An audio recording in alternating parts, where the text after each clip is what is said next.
Corona की दूसरी लहर ने कारोबार जगत को बड़ा नुकसान पहुंचाया है। बीते कुछ महीने से पहली लहर से उबर रही देश की कंपनीज फिर से संकट में घिर गई हैं। रेटिंग एजेंसी मूडीज ने कोरोना के कहर से गाड़ियों और घरों समेत तमाम तरह की बिक्री के घटने की आशंका जताई है।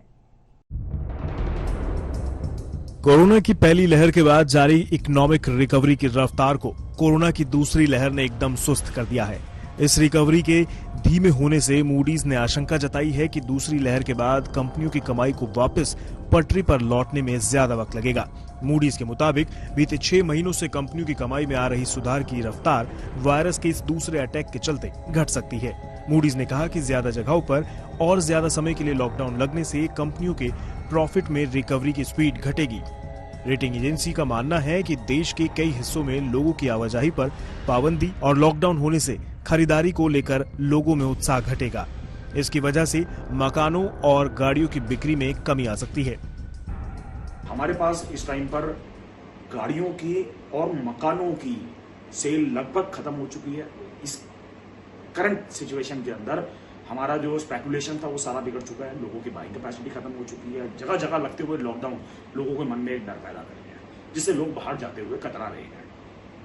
आने वाले समय में शायद 21-22 में 13.5% की जीडीपी के अंदर ग्रोथ आए, लेकिन बेस्ड ऑन डिपेंडिंग ऑन किस तरह से वैक्सीनेशन प्रोग्राम आगे जाता है, किस तरह से लोगों को पेंडेमिक के प्रति अपना जागरूकता और जो डिस्टेंसिंग, जो सोशल डिस्टेंसिंग और कोविड एप्रोप्रिएट बिहेवियर की बात करते हैं उस तरह से लेके जाते हैं। मैन्युफैक्चरिंग सेक्टर है वो तीन मूलभूत रीजन से चलता है। पहला आप बोल सकते हैं प्रोडक्शन, दूसरा कंजप्शन, तीसरा इन्वेस्टमेंट। तो इस समय जो प्रोडक्शन है, प्रोडक्शन को काफी बड़ा नुकसान पहुंचता जा रहा है क्योंकि लेबर आसानी से मिल नहीं पा रही है। लोग इन्फेक्टेड होते जा रहे हैं कोविड की वजह से, इसलिए काफी ज्यादा स्टाफ फैक्ट्री में नहीं आ पा रहा है। रॉ मटेरियल की कमी चल रही है, लॉजिस्टिक्स प्रॉब्लम्स भी बनी हुई हैं। पिछले हफ्ते मूडीज इन्वेस्टर सर्विसेज ने मौजूदा कारोबारी साल 2021-22 के लिए विकास दर का अनुमान घटाकर 9.3% कर दिया था। रेटिंग एजेंसी का कहना है कि ये कदम उठाने की वजह कोरोना की दूसरी लहर है। इसकी वजह से इकोनॉमिक रिकवरी में दिक्कत आ सकती है और आर्थिक हालात लंबे समय के लिए बिगड़ सकते हैं।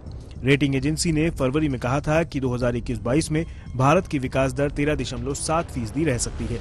आधिकारिक आंकड़ों के मुताबिक 2020-21 में देश की इकोनॉमी का साइज 8% घट गया था। ग्लोबल रेटिंग एजेंसी ने भारत को नेगेटिव आउटलुक के साथ Baa3 रेटिंग दी हुई है।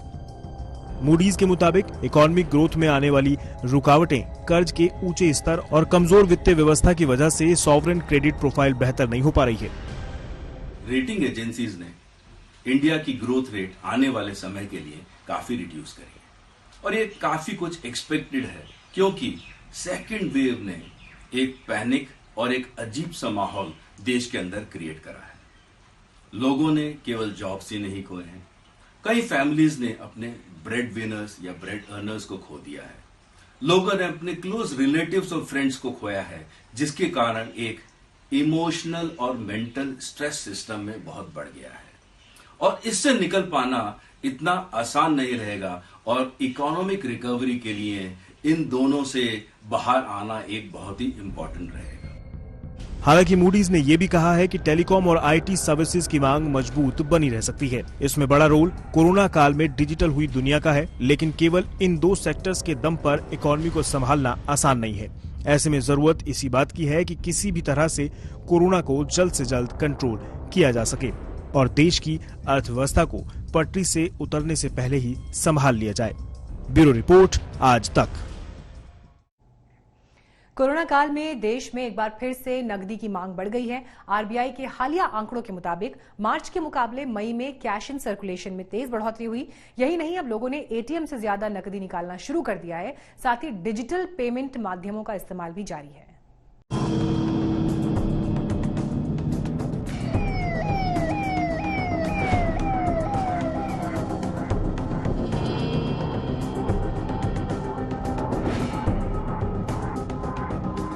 कोरोना काल में कैश के इस्तेमाल को लेकर लोगों की आदतें बदल गई हैं। अब लोग बैंक ब्रांच में बार बार जाने से बचने के लिए एटीएम से ही बड़े अमाउंट की नकदी निकाल रहे हैं।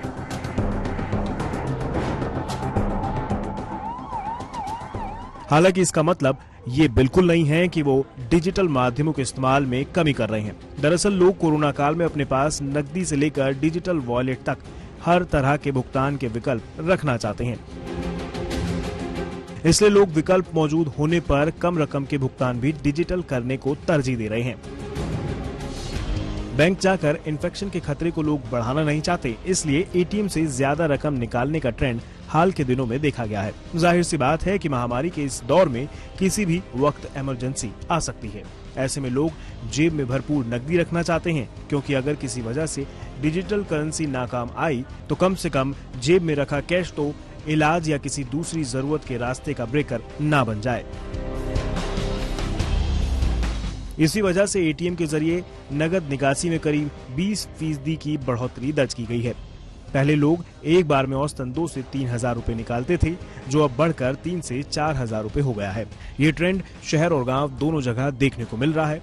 इसी का असर है कि करेंसी सर्कुलेशन भी 7 मई को बढ़कर 29,39,997 करोड़ रुपए हो गया, जो 26 मार्च को 28,58,640 करोड़ रुपए था। जानकारों का मानना है कि अस्पताल को भी हाल में पैन और आधार के साथ 2 लाख रुपए से ज्यादा कैश लेने की मंजूरी दी गई थी। इस वजह से भी लोग अपने पास पैसा रखने को तरजीह दे रहे हैं।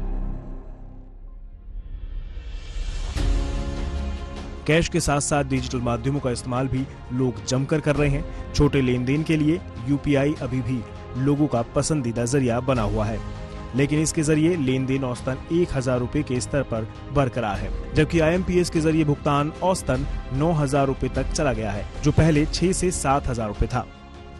ऐसे में कोविड महामारी के बीच डिजिटल लेन देन के महत्व को समझने और इसे बढ़ावा देने की सलाह भी जानकार दे रहे हैं।